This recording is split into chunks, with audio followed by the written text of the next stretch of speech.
जहाँ इलीगल चीज़ों को बोल दिया जाता है और लीगल तरीके से उसको बैन कर दिया जाता है, वहाँ शुरू होता है असली जंग किसका, प्रोहिबिशन एंड प्राइवेट सेल के बीच की लड़ाई। वहाँ से शुरू होता है स्कैम, वहाँ से शुरू होता है इलीगल चीज़ों की trafficking. Delhi Chief Minister Arvind Kejriwal has been summoned by the CBI for questioning over alleged corruption in the capital's now scrapped alcohol sales policy that actually led to the arrest of his deputy Manish Sisodia in February. तो कैसे हैं आप लोग? आज का थोड़ा सा बड़ा लंबा दिन हो गया हमारा, लेकिन स्टिल मैंने सोचा चलो एक माहौल पे तो डिस्कशन किया जाए। तो आज का जो हमारा डिस्कशन है, जो आज का हमारा माहौल है, अल्कोहल वर्सेस अदर ड्रग्स। क्यों अल्कोहल सब जगह बैन नहीं है और क्यों ड्रग्स सब जगह बैन है? क्यों 5 ही स्टेट्स ड्राई डिक्लेयर किए गए, जो कि है नागालैंड, गुजरात, बिहार, लक्षद्वीप एंड मिजोरम?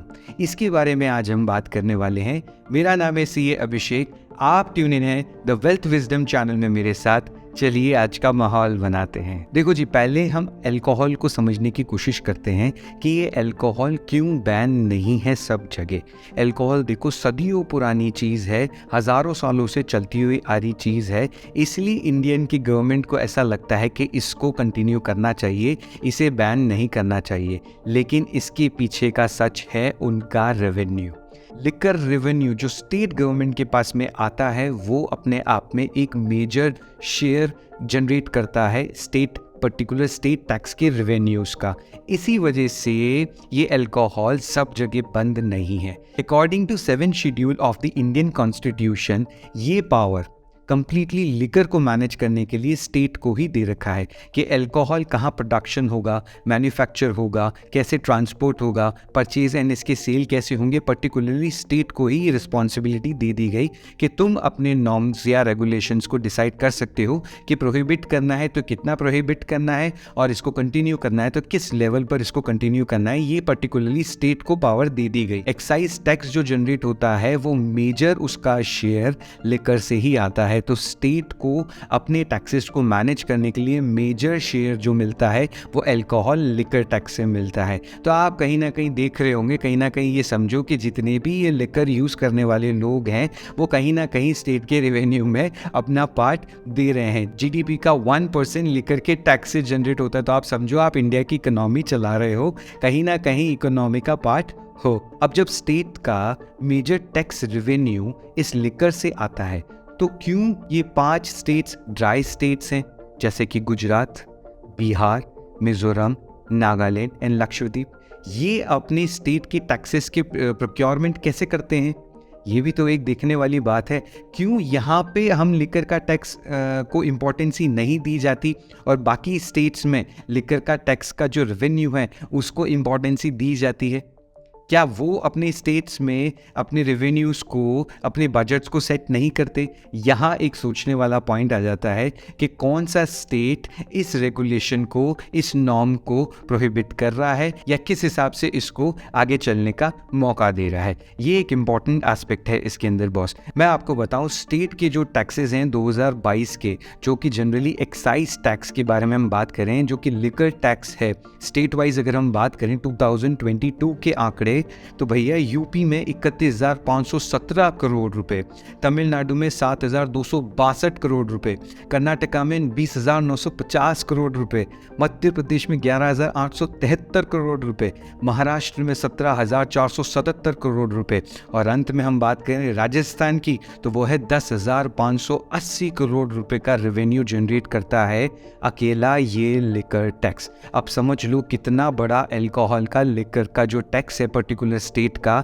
इस पे डिपेंड करता है, क्योंकि स्टेट में मुश्किल से 5 या 7 तरीके से ही टैक्स जनरेट किया जाता है। उनमें से जो मेजर कंसर्न आता है वो लिकर एंड अल्कोहल टैक्स का आता है। तो भैया ये जो कहने वाली बात है ना कि अल्कोहल कम टॉक्सिसिटी जनरेट करता है, अल्कोहल हानिकारक है, फलाना ढिकाना, ये जितने भी प्रोहिबिशंस के लॉज देते हैं ना, इनके पीछे जो सबसे मेन कारण है अल्कोहल का, इसको बैन ना करने का, वो है पर्टिकुलर स्टेट के टैक्सेशन का रेवेन्यू। देखा था आपने कोरोना के टाइम पे, सबसे पहले अगर कोई शॉप्स अगर ओपन हुई थी तो ये लिकर शॉप्स ही हुई थी। कहाँ गए थे उस टाइम? कहाँ गए थे इनके कोरोना की गाइडलाइंस उस टाइम, ये एक देखने वाली बात है, क्योंकि उस टाइम पे स्टेट का लॉसेस बहुत ज़्यादा हो रहा था, गवर्नमेंट के लॉसेस बहुत ज़्यादा हो रहे थे कोरोना से रिगार्डिंग जो भी वर्कआउट हो रहे थे। इसी वजह से इन्होंने सबसे पहले वो शॉप्स स्टार्ट किए। इनफैक्ट कई स्टेट्स के अंदर तो कोरोना का सेस टैक्स अलग से और 70% तक चार्ज किया गया, मतलब जो चीज़ 100 रुपये में मिल रही थी वो 200 रुपये तक भी मिलने का कैलकुलेशन हो रहा था। कोरोना के एक्सपेंसेस ऐड करके इतनी महंगी महंगी दारू बेची गई, इतनी महंगी महंगी अल्कोहल लिकर को बेचा गया, फिर भी लोगों ने खरीदा और ये टैक्सेस को कंप्लीट किया। तो आप ये समझ लो, जो भी लिकर यूज़ करते हैं वो कहीं ना कहीं स्टेट की इकोनॉमी और इंडिया के जीडीपी में कहीं ना कहीं उसका हक होता है।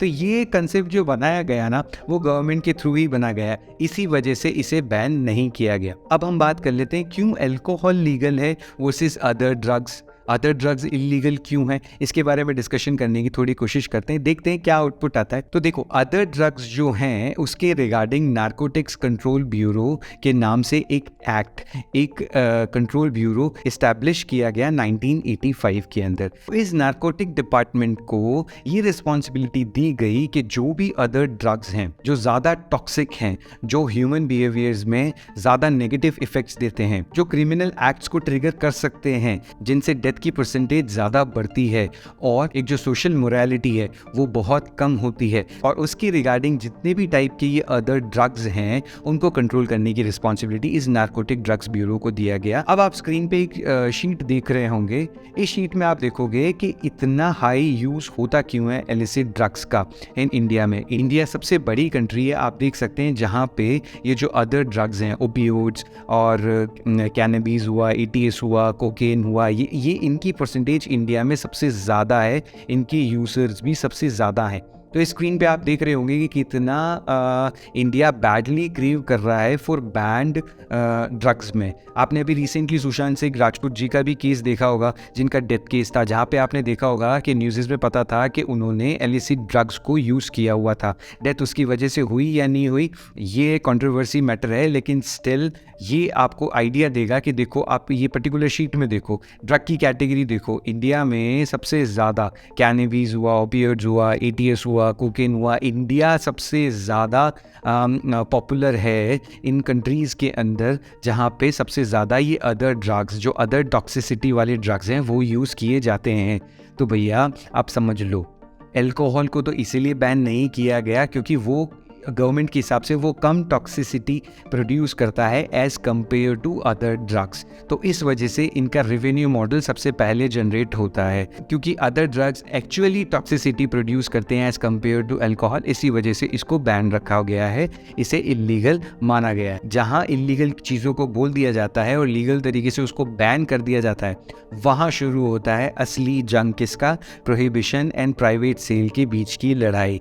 वहाँ से शुरू होता है स्कैम, वहाँ से शुरू होता है इल्लीगल चीज़ों की ट्रैफिकिंग। और इसको कंट्रोल करने के लिए रेगुलर गवर्नमेंट्स अपने ड्रग के जो लॉज हैं उनको अमेंड करते रहते हैं। इसमें लगभग मोर देन 70 सब्सटेंसेस होते हैं, जैसे कि कैनबिस हुआ, कोकेन हुआ, हीरोइन हुआ, LSD हुआ। एक्चुअली मेरे को इनके नाम भी पता नहीं है, इसलिए देखकर बोलना पड़ रहा है। ओपीएम हुआ, MDMA हुआ, DMT हुआ, और बहुत सारे अनगिनत ऐसे अदर ड्रग्स हैं जो कि मोर देन 70 सब्सटेंसेस रिकॉर्ड किए गए हुए हैं नारकोटिक्स कंट्रोल ब्यूरो के अकॉर्डिंग। ठीक है, तो ये एक देखने वाली बात है कि क्यों। अब समझ में आ गया होगा आपको कि क्यों अल्कोहल बैन नहीं है और क्यों अदर ड्रग्स बैन किए गए हैं।